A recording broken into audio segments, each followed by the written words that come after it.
Hi everyone, this is Joy to the World. For today's video, I'll be creating a diorama where you can see the properties of a circle. This is actually a manipulative instructional materials that you can use for your lesson, especially if you're teaching math subjects. These are the materials I use in my diorama. First, I created a hole in the size of a circle. I used the cutter here since the board is so matigas. Matigas!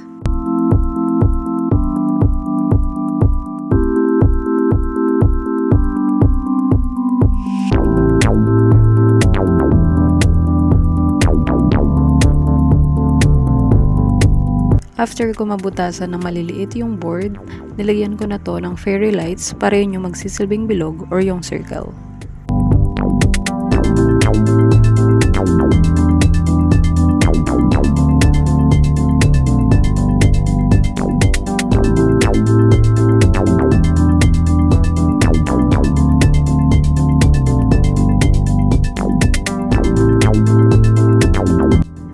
Gumamit din ako ng tape para hindi magsiangat yung mga wires ng fairy lights.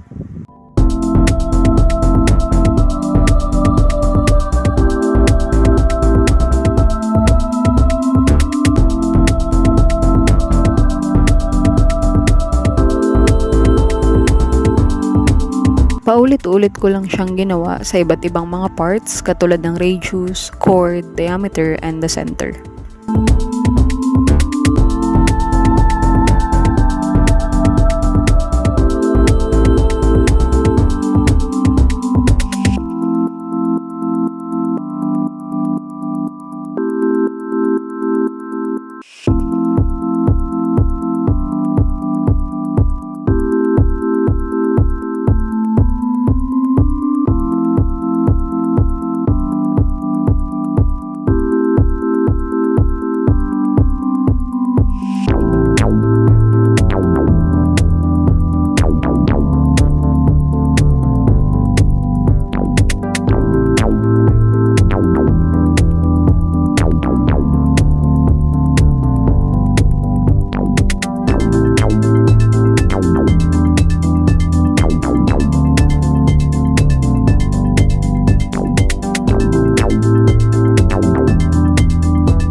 After ko malagyan lahat ng parts, kinabukasan nagupit naman ako ng mga magagamit ko para sa border, para maging pabox yung pinaka-base ko.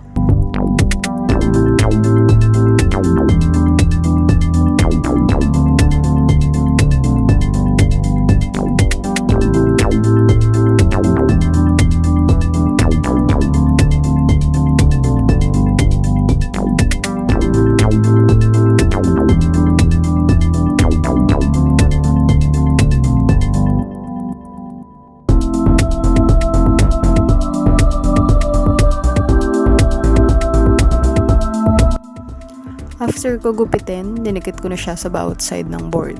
Gumamit ako dito ng glue gun at glue stick para mas matindi yung kabit niya. Sana all.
Pagkatapos kong ilagay yung mga sides, kinabit ko na yung pinakatakip niya. Oh, pak! Naiiyak na siya kasi ibang hagupit ng third year.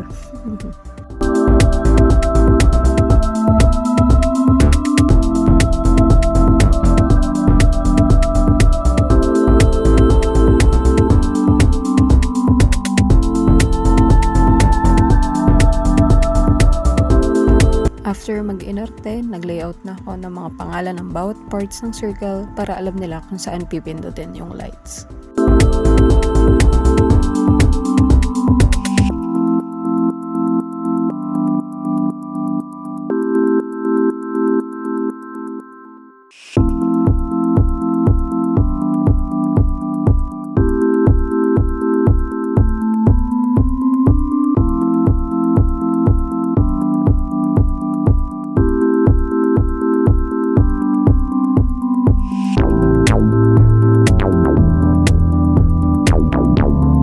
Kinabukasan, idinikit ko na siya sa board.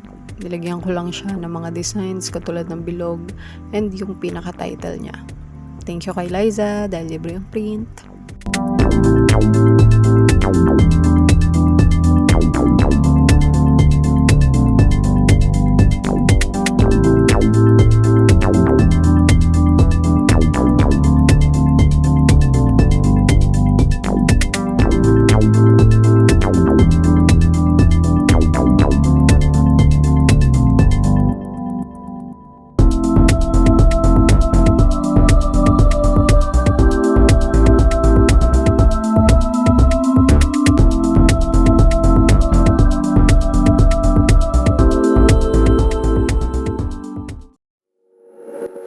After 3 consecutive days of making my diorama, this is the final look.